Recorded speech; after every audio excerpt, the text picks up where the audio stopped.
మోకాళ్ల నొప్పులు, gas, gut health వంటి సర్వ రోగాలకు నివారణి అరుణ యోగా ఆముదం. నమస్తే, welcome to I dream talking point with Kavitha.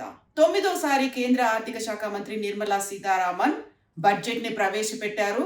For the first time ఆదివారం రోజు ప్రవేశపెట్టినటువంటి ఈ బడ్జెట్ గంటన్నర సేపు కొనసాగింది. ఇందులో ప్రధానంగా వ్యక్తిగతంగా ఉన్నటువంటి ప్రజల కోసం కాకుండా టోటల్గా ఓవరాల్గా దేశవ్యాప్తంగా ఉండాల్సినటువంటి సమ్మిళిత అభివృద్ధి మీద ఫోకస్ పెట్టినట్టుగా కనిపిస్తోంది. అందులోనూ 6 ప్రధానమైనటువంటి అంశాల మీద ఫోకస్ పెట్టారు.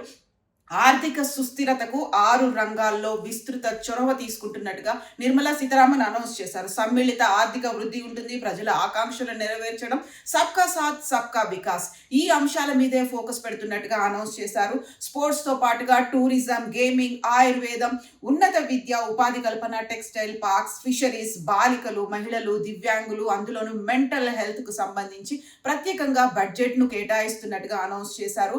21st సెంచరీ అనేది టెక్నాలజీ మీద బేస్ చేసుకుని ఉండేటువంటి సెంచరీ కాబట్టి ఆర్టిఫిషియల్ ఇంటెలిజెన్స్ కు బిగ్ పుష్ అందిస్తున్నట్టుగా అనౌన్స్ చేశారు. దీన్ని ప్రధానంగా యువ శక్తి బడ్జెట్ గా కేంద్ర ఆర్థిక శాఖ మంత్రి నిర్మలా సీతారామన్ అనౌన్స్ చేశారు. ఇందులోనూ తెలుగు రాష్ట్రాలకి సంబంధించి ఏముండబోతున్నాయి అనేది కీలకంగా ఉంది. అందులో ప్రధానంగా 7 హై స్పీడ్ రైల్ కారిడార్లను ఏర్పాటు చేస్తున్నట్టుగా అనౌన్స్ చేశారు. అందులో పూణే నుంచి హైదరాబాద్కి, హైదరాబాద్ నుంచి చెన్నై, హైదరాబాద్ నుంచి బెంగళూరు, ఇలా హై స్పీడ్ కారిడార్లు ఏర్పాటు చేస్తున్నారు. అందులో హైదరాబాద్ ని ఇంక్లూడ్ చేశారు. ఇక ఆంధ్రప్రదేశ్ కి సంబంధించి చూసుకుంటే అక్కడ ప్రధానంగా విలువైన ఖనిజాల తవ్వకాల కోసం రేర్ ఎర్త్ కారిడార్ ని ఏర్పాటు చేస్తున్నట్టుగా అనౌన్స్ చేశారు. కేరళ, తమిళనాడు, ఒరిస్సా, ఏపీ ఈ 4 రాష్ట్రాలను కలిపి రేర్ ఎర్త్ కారిడార్ ని ఏర్పాటు చేస్తున్నట్టుగా అనౌన్స్ చేశారు. దీంతో పాటుగా సమ్మిళితమైనటువంటి అభివృద్ధి ఉండడానికంటూ మేం చేస్తున్నటువంటి ఈ అంశాలకి సంబంధించి తను ఏం చేయబోతున్నారు అనౌన్స్ చేశారు. దీంతో పాటుగా సరికొత్త ఇన్ఫర్మేషన్ ఐటీ యాక్ట్ అనేది ఉంది. దాన్ని ఏప్రిల్ 1 నుంచి తీసుకొస్తున్నాం అన్నట్టుగా చేశారు. మార్చ్ 31 వరకు ఆదాయ పన్నుల చెల్లింపుకు సంబంధించి ఎక్స్టెన్షన్ ని ఇచ్చారు. విదేశీ ఆస్తుల ప్రకటనకు 1 టైం స్కీమ్ ని ఇస్తున్నట్టుగా చేశారు. క్యాన్సర్ తో పాటుగా మిగతా 7 రకాల అతి తీవ్ర స్థాయిలో ప్రభావం చూపించేటువంటి వ్యాధులకి సంబంధించి ఇంజెక్షన్లు కావచ్చు, డ్రగ్స్ కావచ్చు, లేకపోతే వారికి అవసరమైనటువంటి ప్రత్యేక ఫుడ్ని విదేశాల నుంచి దిగుమతి చేసుకునే వారి కోసం అందులో ట్యాక్స్ అనేది ఎగ్జంప్షన్ అనేది ఉంది. దీంతో పాటుగా గంటన్నర కొనసాగినటువంటి బడ్జెట్లో చాలా వరకు ఎదురు చూస్తూ ఉన్నారు.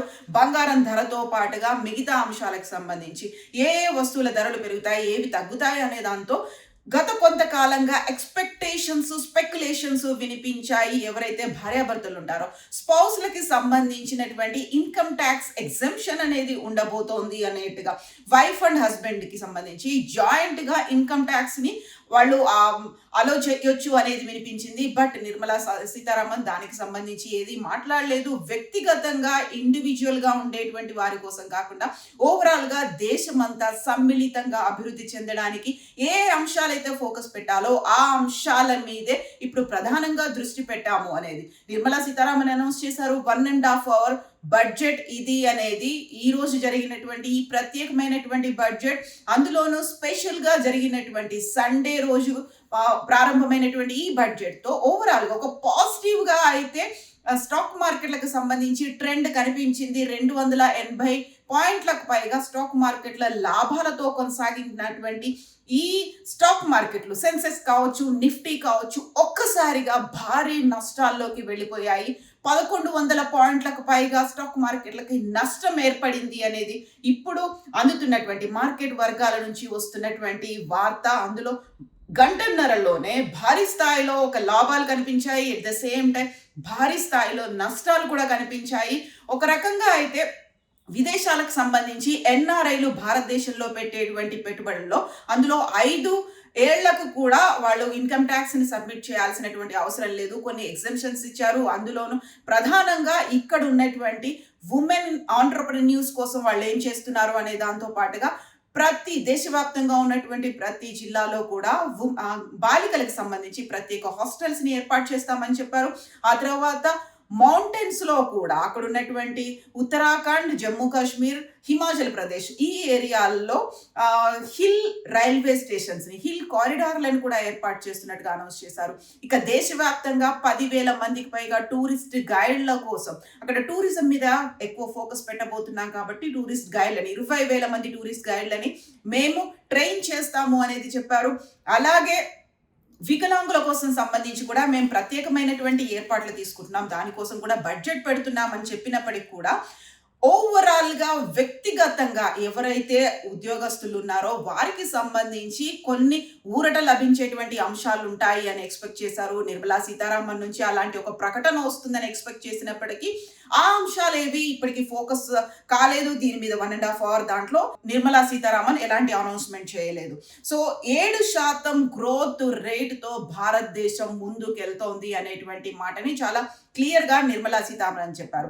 అందులో 2047 భారతదేశానికి స్వాతంత్రం వచ్చి 100 ఏళ్లు పూర్తవుతున్నటువంటి సందర్భంగా 2047 వరకు మేము ఏం చేయాలనుకుంటున్నాము అనేటువంటి లక్ష్యాల మీద ఫోకస్ చేసినటువంటి నిర్మలా సీతారామన్ అయితే ఒక పక్కన విపక్షాల నుంచి ఆందోళనలు, అరుపులు, నినాదాలు వినిపిస్తున్నప్పటికీ కూడా గంటన్నర సమయం తీసుకొని తన బడ్జెట్ ప్రసంగాన్ని 9వసారి కన్సిక్యూటివ్ గా నిర్మలా సీతారామన్ ప్రవేశపెట్టారు.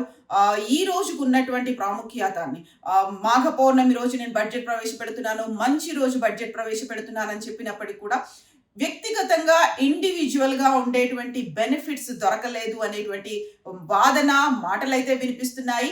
ఇక ఫర్దర్ గా ఏవేవి ఎలా ఉండబోతున్నాయి అనే దానికి సంబంధించి మీకు కావాల్సినటువంటి వివరాలు ఏమైనా కావాలనుకుంటే వెబ్సైట్లలో అవైలబుల్ గా ఉంటాయి. పార్లమెంట్ సభ్యులకి వాటికి సంబంధించినటువంటి ప్రతిని కూడా అందజేశాము అంటూ స్పీకర్ ఓం బిర్లా అయితే అనౌన్స్ చేశారు. ఈ రోజు గంటన్నర సేపు బడ్జెట్ ప్రవేశపెట్టిన తర్వాత వాయిదా పడింది. తిరిగి సోమవారం రోజు మళ్ళీ కలుద్దాం, బడ్జెట్ కి సంబంధించి మాట్లాడుకుందాం అంటూ రేపటికైతే పార్లమెంట్ సమావేశాలు వాయిదా పడ్డాయి.